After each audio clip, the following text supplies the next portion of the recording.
Hey guys, in this video lesson we would learn how to solve trigonometric equations when they're given in quadratic form. Let's understand this with example. So if we are given 2 cos squared theta plus cos theta minus 1 equal to 0, we are always going to solve a quadratic equation when the other side is equal to 0, and here the question is given us in a right format where one side is equal to 0 and one side is the full part of the equation. Now whenever we are solving quadratic equation, we'll assume the trigonometric ratio as another variable. So let's assume cos theta equal to any variable. Let's say we take it as a. So now instead of cos theta, we will put a everywhere.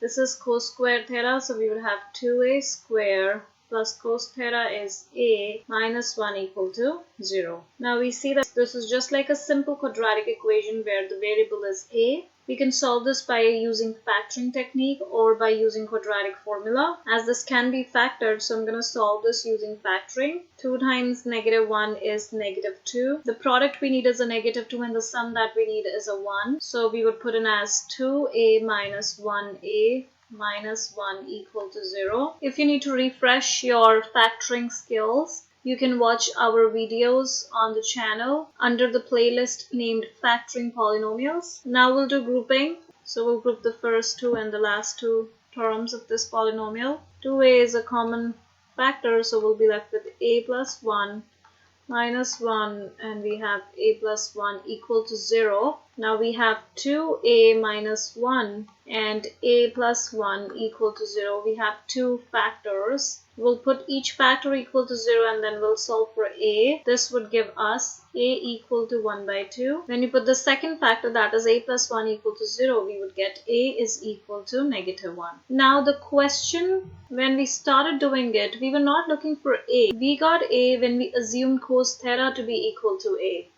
So our goal is to find out theta, not to find out a. Now we would put back a equal to cos theta. So cos theta will be equal to half, and we've got cos theta equal to -1. As we got two a values, a is equal to half and a is equal to -1. Now we would solve theta separately. When cos theta is equal to half, we see this is a positive ratio. Positive ratio means we can just put it directly into the calculator. So we would put in cos inverse of 1 by 2. We would always be given the domain of theta. So if the domain of theta is 0 to 2 pi, we know that the result has to be in radians. So our calculator has to be in radian mode. And the theta value that we get is pi by 3. If you don't want to use a calculator, you know this is 1 by 2 is the ratio from your special triangles.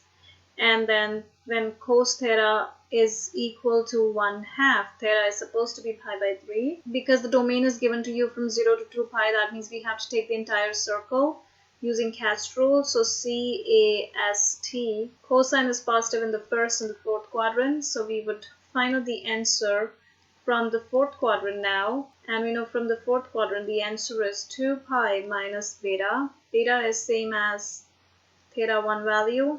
So all we have to do is 2 pi minus pi by 3. When we make the denominators common, we would be able to get 6 pi by 3 minus pi by 3. And that gives us 5 pi by 3. So we got 5 pi by 3. Pi by 3 is one of the answers. Now cos theta is -1. We know cos theta.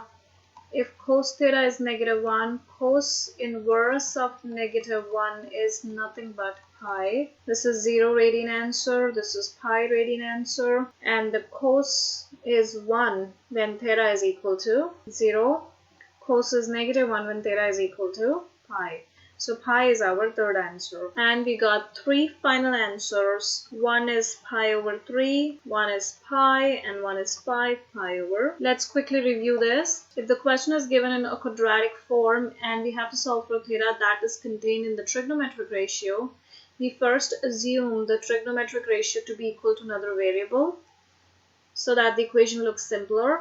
And now here we assumed it as a, so we put it as 2a squared plus 1a minus 1 is equal to 0. Everywhere we see cos theta, we have to replace it with a. So here a is going to replace cos squared theta, so that's why I put a square. And we had 2 already, so this is 2a squared plus 1a minus 1 equal to 0. Then we have to use either factoring in order to solve for a, or we have to use quadratic formula. Since factoring is working here, so I used factoring here. 2 times -1 is the -2 is my product AC. I have to look for my sum 1. So I'm going to split this 1A as 2A minus 1A. Then I grouped the first two and the last two terms, figured out the common factor, and then put each factor equal to 0. Those people who have difficulty factoring, they can straight away use quadratic formula and solve for A. Answer won't change.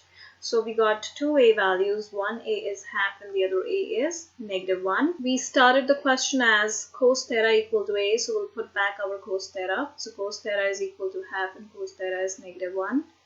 When you put cos theta is equal to half, all we have to do is just solve for theta. We take cos on the other side, becomes cos inverse of half. And when we put this on the calculator or we check our special triangles, the theta value that we get is pi over 3. Because cosine is positive again in the fourth quadrant, so we use the related acute angle rule to find the theta in the fourth quadrant, and that is 2 pi minus beta. Beta angle value is exactly same as the first quadrant value of theta, and that is pi by 3. So all we have to do is just do 2 pi minus pi by 3, and when we solve this, we'll be able to get 5 pi by 3. So when cos theta is equal to plus half, we get two answers, pi by 3 and 5 pi by 3. Now when cos theta is equal to -1, we get only one answer, and that is theta is equal to pi. So altogether we got three final answers for theta if we are given this equation. Let's do another question for the sake of practice. So if you're given cot x times cosecant square x equal to 2 cot x, because it's a quadratic equation, we'll move everything to one side first so that the other side is equal to 0. We would get cot x times cosecant square x minus 2 cot x equal to 0. Now we have two of these terms and both of these terms have cot x common. So we'll factor cot x out and we'll be left with cosecant square x minus 2, which is equal to 0. Again, we have two factors, cot x and cosecant square x minus 2. So we'll put each factor equal to 0 and solve for our x. First is if cot x is equal to 0. Since we cannot find out what is cot x from the calculator, we can reciprocate it, and when we reciprocate cot x, 0 gets reciprocated, and reciprocal of 0 is not defined value or infinity value. So what value of x will give us tan x to be equal to infinity if x lies from 0 to 2 pi? And from our previous knowledge, we know that the x value is equal to pi over 2 because your tan value is infinite at this point, and then tan value is going to be infinite at this point again. So pi by 2 and 3 pi by 2. Then the second factor is cosecant square x minus 2 is equal to 0. So we have to isolate x again. We'll move this 2 over. Cosecant x is equal to square root 2. Then we take the square root of 2, we'll get two answers, plus square root 2 and minus square root 2. Again, cosecant is not in the calculator, so we reciprocate it and we will write it as sin x. When we write it as sin x, this becomes plus minus 1 over root 2. Plus minus 1 over root 2 means that sin x value will be equal to plus 1 over root 2. Also, sin x value will be equal to minus 1 over root 2. So if sin x is equal to both positive and negative answers, that means it is possible in all four quadrants. So we should get 4 answers. Now, first of all, we need to find out what is x when sine inverse is positive 1 over root 2. And this we can get from our special triangles, and that is pi over 4. This pi over 4 lies in the first quadrant, so we've got the answer for the first quadrant. Now let's find out the x for second quadrant, and that would be equal to pi minus pi over 4, which is equal to, when we make the denominators common, we get 3 pi by 4. Next, we would get the x value from the third quadrant, and third quadrant value is always pi plus pi by 4, because it's pi plus beta, and beta is same as the x from the first quadrant. That is pi by 4.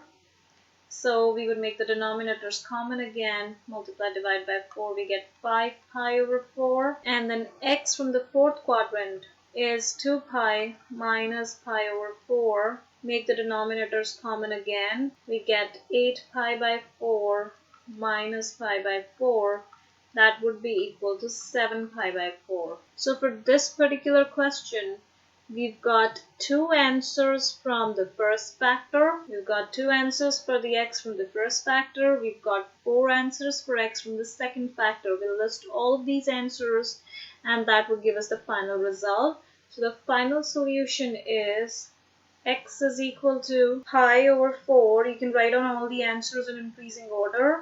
Pi over 2. Next is 3 pi over 4. Next is 5 pi over 4. Next is 3 pi over 2, and the final one is 7 pi over 4.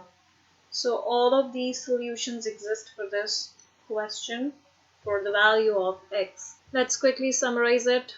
If the question is given to us as cot x multiplied by cosecant square x is equal to 2 cot x, we just have to make sure we move everything on one side so that the other side is equal to 0. So we get cot x multiplied by cosecant square x minus 2 cot x equal to 0. Now since this is factorable, we'll factor cot x out and we are left with nothing here. So this is 1 times cosecant square x, or just cosecant square x, minus 2 equal to 0. Now we've got two factors. We put each factor equal to 0 and solve for x. And when we put cot x equal to 0, we get tan x equal to infinity. And we know that tan x will be equal to infinity if x is equal to pi by 2 and 3 pi by 2. So we got two answers from the first bracket. When we put the second bracket equal to 0, that is cosecant square x minus 2 equal to 0, we get cosecant square x equal to 2. So cosecant x is equal to square root 2. When we take the square root of 2, we can get two answers, again plus or minus square root 2. You can write it as decimals or you can put it as square root 2, it doesn't matter. Now again, we change it to the simple or primary trigonometric ratio. So cosecant x, if written as sine x, will reciprocate the ratio. So this becomes 1 over root 2 with a plus and minus sign. If we want to make it look simpler, we can just write in plus minus sign separately with the ratio. So sin x is equal to plus 1 by root 2 and sin x is equal to minus 1 by root 2. If sin x is equal to plus 1 by root 2, that means it lies in the first and the second quadrant. And if sin x is equal to minus 1 by root 2, that means it lies in the third and the fourth quadrant. So all in all, sin x value lies, or x value for sin x equal to plus minus 1 over root 2 lies in all four quadrants. Now we'll find out the angle for all four quadrants. So x in the first quadrant is sine inverse of 1 by root 2. That gives us pi over 4. We can use special triangles for that. Or if you want, you can just use your calculator. Then x from the second quadrant is going to be pi minus, because theta in the second quadrant is pi minus beta. So this is what we are using, pi minus beta, and beta is same as the first quadrant answer, which is pi over 4. Then we made the denominators common, we got 3 pi by 4. Theta in the third quadrant is pi plus beta. That's what we used for the next one. To find out x in the third quadrant, when we made the denominators common, we got 5 pi by 4. And theta in the fourth quadrant is equal to 2 pi minus beta. Beta is again pi by 4. So 2 pi minus pi by 4, make the denominators common and we get 7 pi by 4. So we've got pi over 4, 3 pi over 4, 5 pi over 4 and 7 pi over 4. And that gives us pi over 4, 3 pi over 4, 5 pi over 4 and 7 pi over 4 from the second bracket, and these two answers we get from the first bracket. And this is how we solve the quadratic trigonometric equations.